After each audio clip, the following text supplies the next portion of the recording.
Assalamu alaikum and welcome to my dear students of class 8 and class 9. I am Saira Noreen of your Pakistan Studies teacher. Today I will take your Pakistan Studies class. Hope you people are working on your home assignments and on the lectures that your teachers of other subjects sent to you. Okay, let's start. This is your book Pakistan Studies book for grade 9 and here we have a page of contents. Now on this page we have 4 chapters in this book. The first chapter is ideological basis of Pakistan. Chapter number 2, making of Pakistan. Chapter number 3, land of Pakistan. Chapter number 4, history of Pakistan. Now I want to start it from the chapter number 1, that is the ideological basis of Pakistan. I know that the student of class 9th, they want to do a second chapter because they have already done the first one in their previous class in the start of the class 8. But this chapter is also the most important one and I want to recapitulate it. Now my class 9 student, it seems a revision for you, and for the class 8, it is a new start of the new chapter. Okay, chapter number 1 is the ideological basis of Pakistan, that is on page number 1. Okay.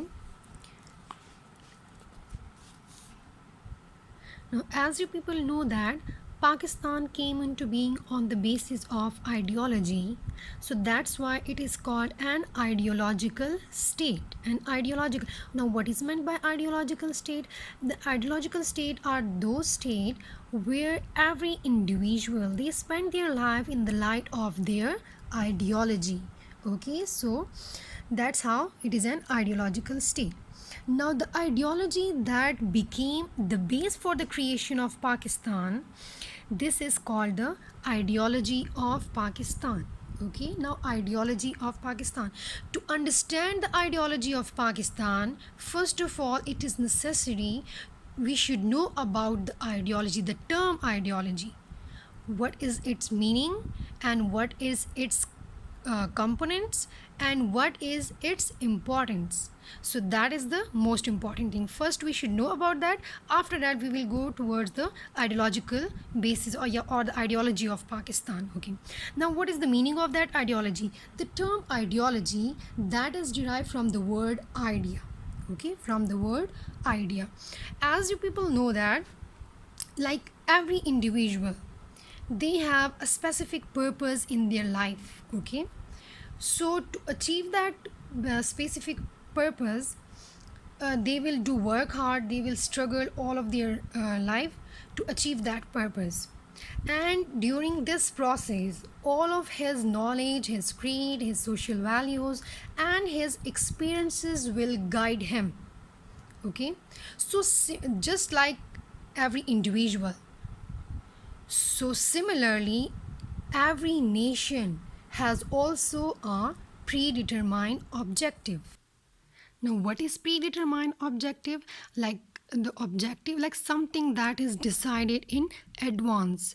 So the predetermined objective of its collective national life. Collective national life means like all the people of the nation, they have that collective predetermined objective. Now to achieve that objective, definitely all the people of that nation, they will do work hard and they will struggle for to achieve that collective objective. Now that collective wisdom, that collective idea of all the people, that will be called the ideology of that nation. Now here I will give you example of the people of the subcontinent.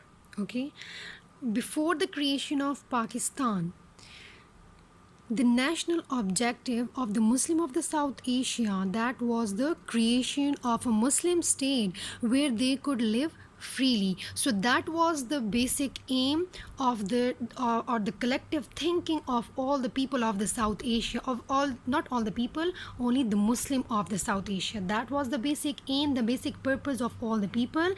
So that collective thinking, and their aim was that they were a separate nation from the Hindus, so therefore they should have their own separate homeland. That was the aim. Okay, so this collective thinking of the Muslim of the South Asia, they guide him, they guide the people of the South Asia achieve their goal. And that was the national objective of the Muslim of the South Asia. So this national objective and the collective thinking of the people of the South Asia to get a separate homeland for the Muslim, so that is called the ideology of Pakistan. Is that clear? Okay, so the next we have some kinds of ideology, types of ideology or kinds of ideology.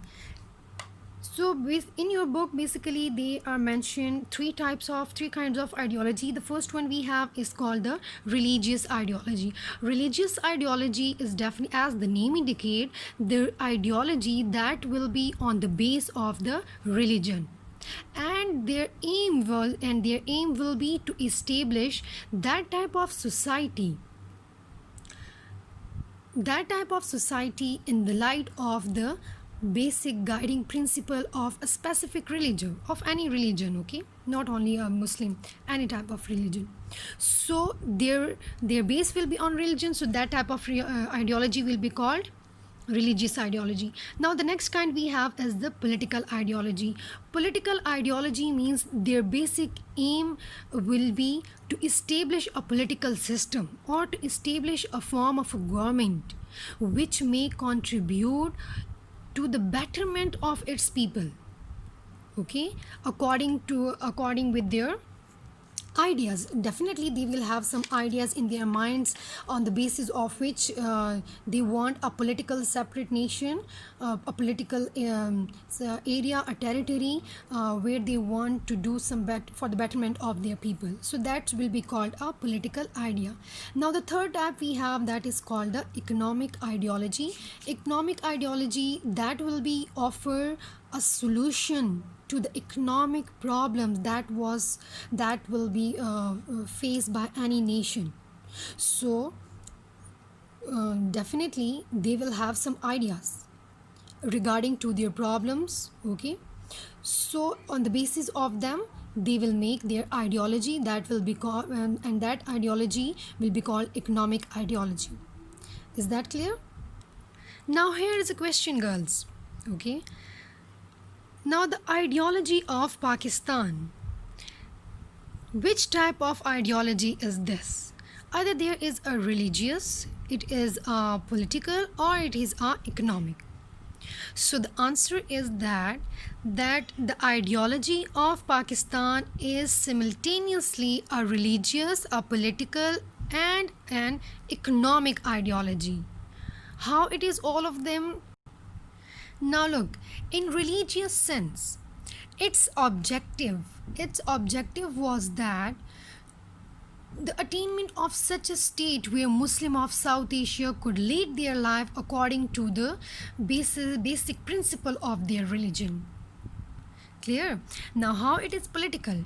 In political sense, the aim of that ideology of Pakistan was to save the Muslim of the South Asia from the domination of the Hindu majority, because they were kept backward in all the economic fields. So that's why its aim was to save the Muslim of the subcontinent from them. Okay, now how it is economic ideology?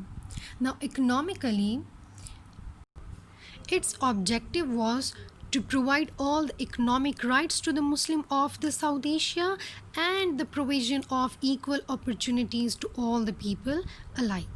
Okay, so that's how at the same time the ideology of Pakistan was a religious, was political, as well as economic ideology. Is that clear to all of you? Okay, now the next heading we have, that is the source of ideology. Now source of ideology, from where the ideology came from, which things, okay, from which part the ideology came and they form an ideology, so that will become that will be called the source of that ideology. Now we have different elements. Okay, now what is the element? I will discuss further. The elements that form an ideology are called its sources. okay, are called its source. So element, now look at that. Religion, now that is also one of the element. So that will be the source of that ideology. For religious ideology, that religion, that is the source, okay, and that term, that is also called the element of that ideology.